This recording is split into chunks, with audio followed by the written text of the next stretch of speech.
Morning, Kisha. Good morning, Flores. So today we're going to talk about orchestration of agents. One of the problems is if you have agents running that you need to control them or have the settings set, see what they're doing, give consent to things. And one of the challenges is to orchestrate all these agents, especially from an organizational perspective, keeping it secure and safe. So we're going to talk a bit about articles that were published around that theme, such as this one: Lenovo pushes for AI orchestration as agent market intensifies.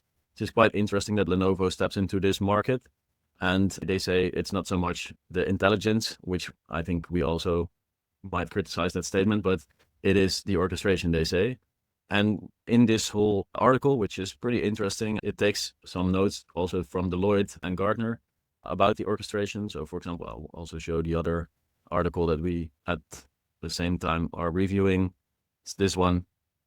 It's the Deloitte article, Unlocking Exponential Value with AI Agent Orchestration. It's actually a bit older already, from December 2025. But now we can see if some of their predictions that they have are also valid. I think from the insights perspective, it's a pretty good research article. So we're going to talk a bit about that. Deloitte says it warns actually for a smart overlay in the AI integration. So they're adding the agents on top of existing workflows, which we discussed also with the software modernization. They say that can cause integration and data security issues, which sounds pretty obvious. But what choices would like an established organization have if they want to implement embed AI agents, and especially this orchestration, which is actually the next level? What would you say that, based on what Deloitte also says about the smart overlay, is that even possible, or how would you go about? So there is no set way of doing agents and orchestrating them right now. These things are very much still in active development, and things are coming out every single day to focus, scope these agents, but also give them more capabilities, such as just this week, Claude also came with more autonomy for their agents, so they can ping you whether they need something from you. Before, you would just have to be behind your computer to do that. And right now you could just get a text or a push notification, and you just have to say, yes, I'm okay with that. And it will just keep going with the task you gave it before you left. But also they get more autonomy in and more plugins to do the things you would do as a normal person, right? So they get more autonomy on the computer. They can browse the web. They can click on applications. They can open new applications, download things, run them. They can also get more capabilities into existing applications. So there's a big push with Cloud Cowork to do things in Excel and PowerPoint without you being there, just to give them information and then the agents being able to do the things you want them to do. But it is a valid point. There is no layer on top of that that gives them the correct constraints. So you would have to either give each agent that has a specific skill set the constraints yourself by creating these markdown files that gives them a set of rules they need to adhere to, or a set of tasks they would need to accomplish before they can continue to the next task. You see that in multi-agent setups where there is this main agent that orchestrates all the other agents. So they have to call back to the main agent to see whether they can do a certain thing, yes or no. But that is not a convention that is created by anyone or any of these companies. That is something users came up with because it makes sense also in the real world in a company hierarchy, right? You ask your boss or your manager whether you can do certain things a certain way and whether that fits into the company organization. The agents right now in that agentic infrastructure where there is a hierarchy, they do it in a similar way, but that doesn't necessarily mean that works well. It's just a mirror of what happens in human society that isn't built upon this agentic thing. And that's very much still in development. I suppose that still we want to have the human in control, which is one of the key things that you hear everywhere, that you have control, or you have a say in, okay, you get approval as an agent, you can give approval to an agent. They talk about, I think, multiple things in this article, but one of the things being in enterprises or organizations, they also would like to see agents and agent orchestration. But would you consider the technology now, from two perspectives, I think, this question. One is the infrastructure and the applications in the organization probably need to be ready for coping with agents.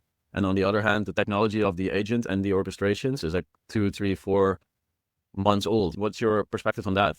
First off, yes, you need to have these capabilities built in or built on top of applications. So that's why we have things like MCP servers being built for certain applications, so the agents are able to interact with them. Not even agents is just a scoped set of rules that an LLM can do and cannot do. What it is, I wouldn't say trained on, but it has a specific set of instructions that it must adhere to do these certain tasks. So you would have a specific write-up for how a backend engineer should work with certain tools, or how, for example, an AP controller, if you are talking about an Excel integration, would work with certain functions in Excel. It's a write-up on and some examples on how the LLM should accomplish its tasks. But actual functionalities would still need to be built into the products to be able to for the agents to be able to use them. And that is very much an ongoing thing. Every update in the MCP server will need to be updated as well to be able to do certain things. Or there would need to be a broader sense or broader integration being made to be able to control bigger parts of the application suite or a functionality in the computer. So right now, Microsoft has made these MCP servers to create PowerPoint presentations, to work in Excel, to work in Word, to create these documents and to work with them to know what they can and cannot do. There were already these things for databases. Right now, for example, Webflow is a big website for no-code or no-code website creation that also has built this MCP server on top of their platform so agents can interact with it. There's an ongoing thing. I have no prediction of where this will not go because it needs to be developed before an agent is able to interact with it. I suppose it's also a big difference if you look at an existing platform or SaaS solution as Salesforce, for example, that then embed agents in their suite, or that a company or an organization wants their own custom agent that is overarching different applications and databases. It's a big difference, right? Also in implementation and probably then also cost. Yes. So one is the one the company or the product owner controls, and the other is the one you control that it just interacts with the system the way you want to interact with it. It is either working within the boundaries of the tool and the AI implementation they built inside of that tool, or you would have free reign as long as there is an interaction built for your agent to interact with this tool. It's a very different way of looking at things.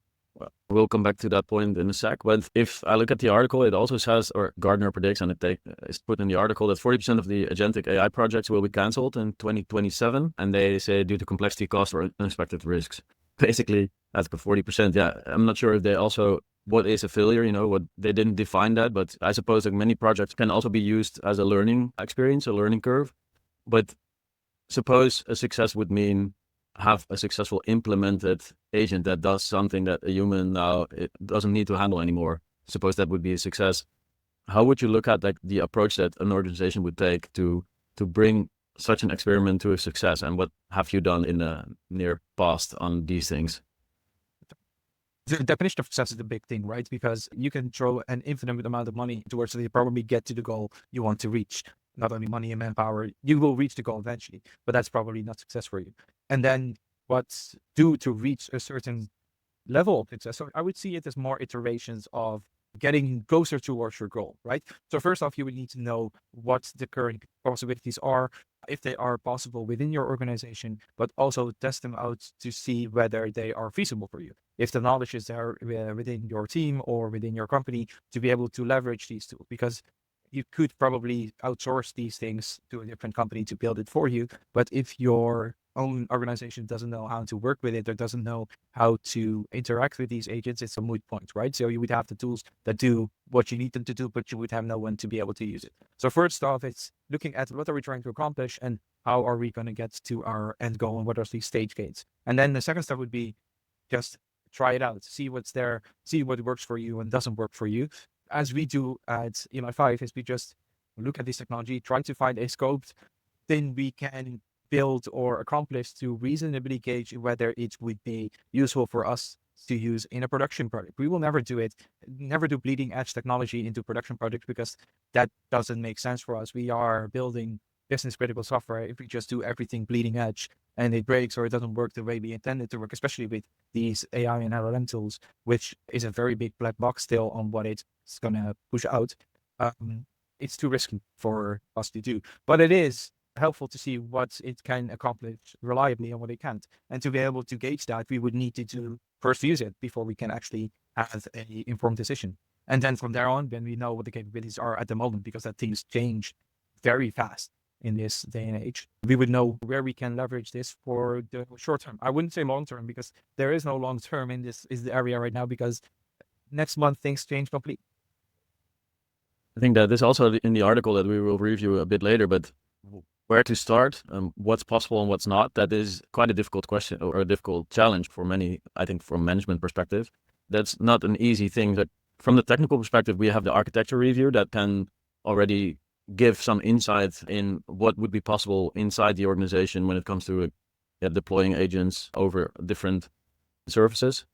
But then from the perspective of what could be possible conceptually more, in the sense of, okay, what type of work do we want to eliminate in the organization, or what do we want to make faster or easier or more efficient? We do the AI workshop, the AI inspiration workshop, which is, I think, basically always comes down to also first having sort of basic automation and infrastructure.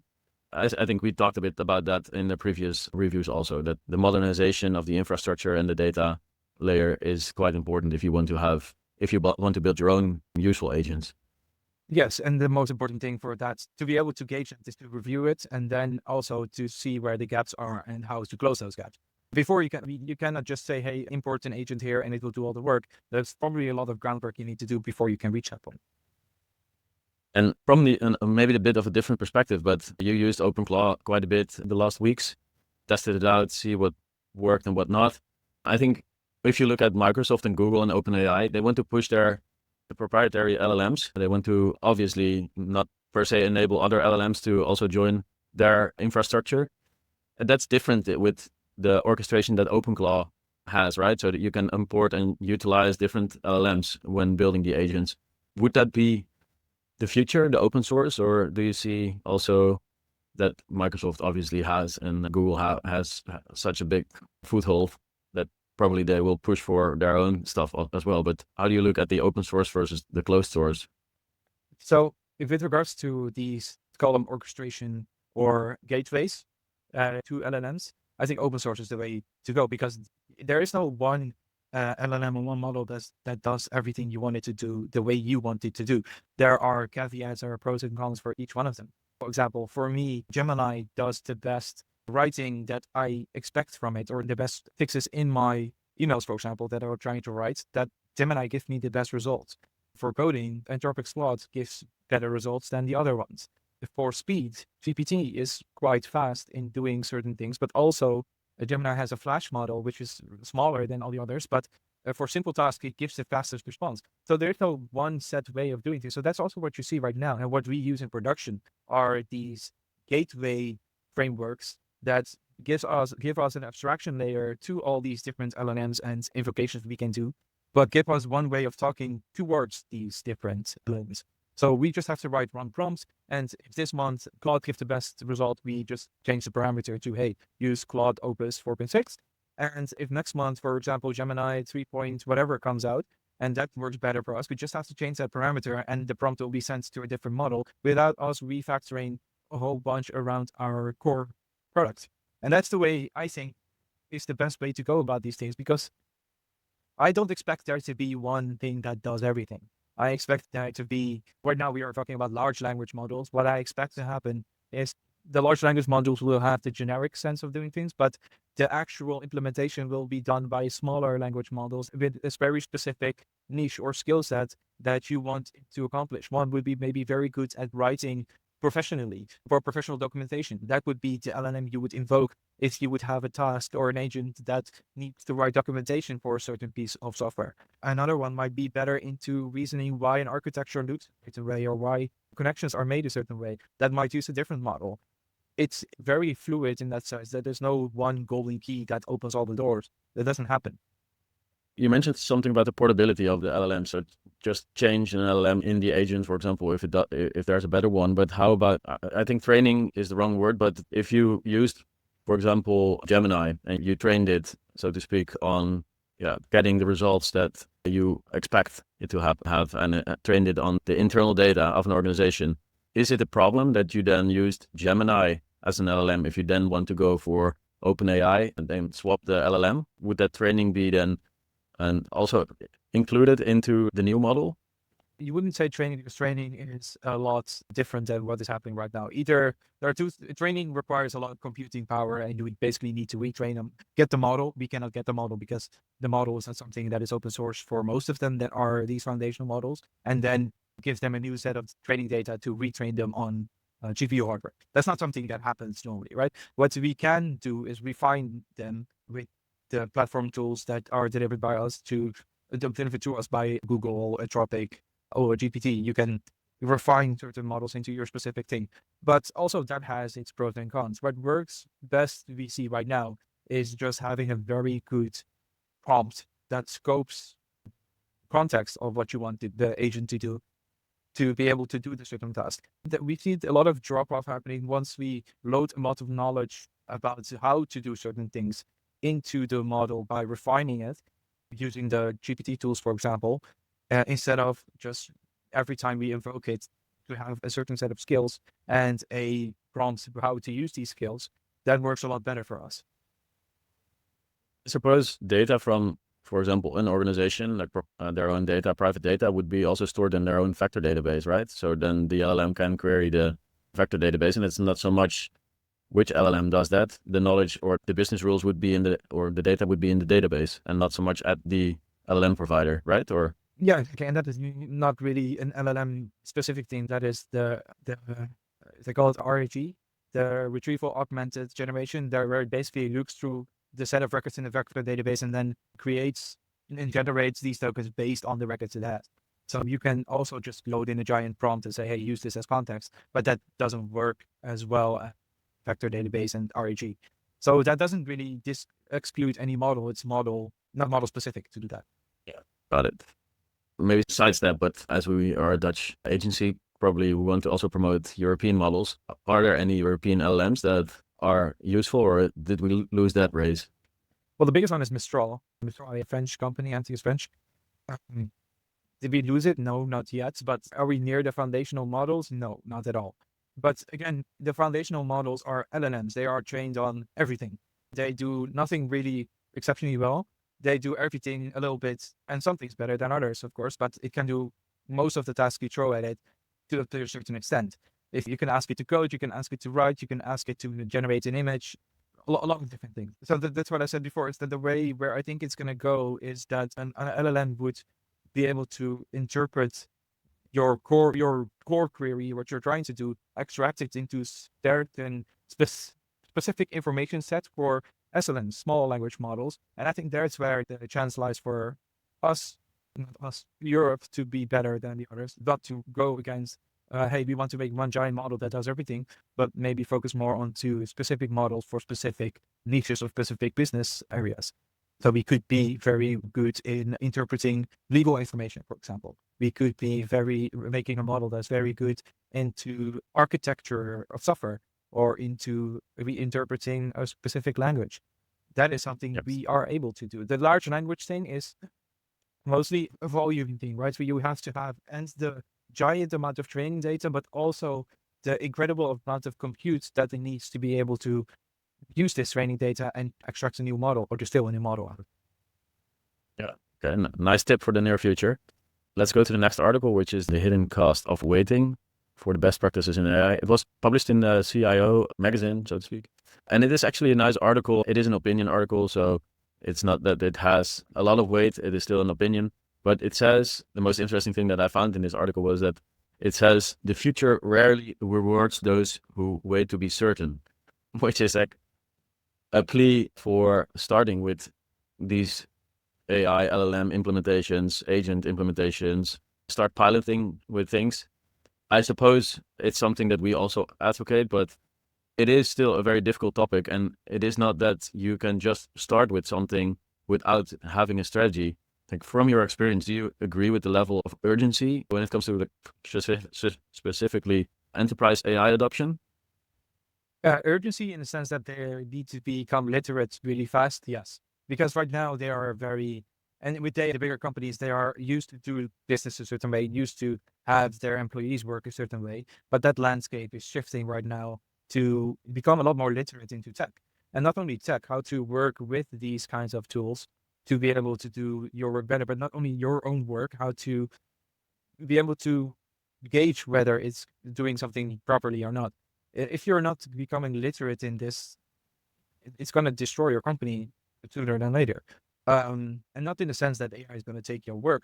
It's just that smaller and more nimble companies that did do this, did use it, did know their constraints, did know how to do things with an LLM as a lever, they will become faster. Yes. It's not that it's going to take your work right now. We are not nowhere near that in my perspective. but we are near, if you're not using it, if you're not becoming knowledgeable in it, you're going to be falling behind in delivering. The time to market is becoming a lot faster right now. And I suppose that is mostly true for now for the white collar jobs as legal, consulting, but also for sure software development.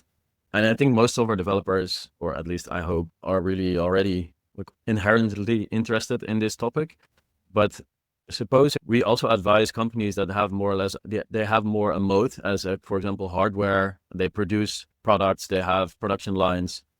I suppose there's also value for them in participating in this AI adoption, not so much race, but into the AI adoption. But it is a bit different, right? Because and in the organizations that have a moat, have production, they also probably have a lot of office workers. So I suppose that is a counter argument against my own thing that I just said. But there is impact everywhere, right? Actually, that's the case. Yeah, of course. There is a difference between being a shop employee and being a white collar worker. But again, the shops are being driven from corporate. So is an office behind it that knows when to buy certain volumes of products, knows when to ship things, knows where to lie with personnel. There's a lot of things that happen around the company that will probably get impacted somehow. If it's not by somebody oversteering with, hey, AI is going to take all the jobs, or it's going to be that a company doesn't do anything with it and falls behind. That you're probably not going to change your work if you're stocking shelves, but it might be that the shop you're stocking shelves in probably maybe not existing anymore because there's another one that did it faster and more efficiently.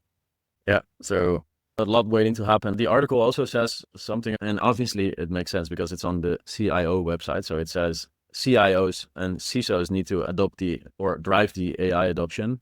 But I would argue against that. And I'm also keen on hearing what you think. It's obviously a very impactful organizational transformation, and it has a lot of impact on humans. This really has a big technical aspect as well. And where a CIO can be technical, I suppose it was not something as a core function of the CIO to be technical. Who do you think needs to drive this AI adoption, and how do we go about this challenge of adopting AI in organizations? It really needs to be probably in the management layer that needs to be convinced. How do you look at that challenge?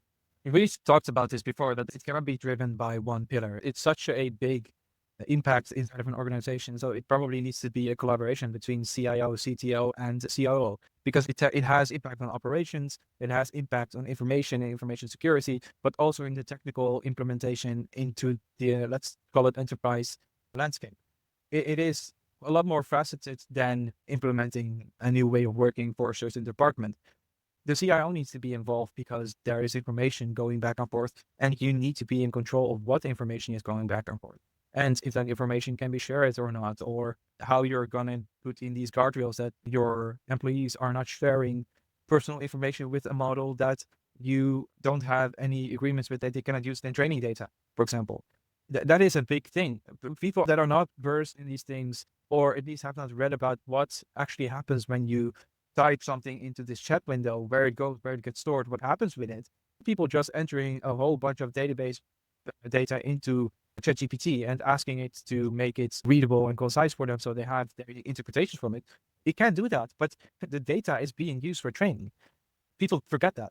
And then the CTO, of course, as the driving pillar between technical adoption and using it in their technical teams, this person would also need to be on board to give and to deliver the tools to the actual users. And then the COO would need to be implementing these things with the guardrails and the proper tools into the organization to be used in operations.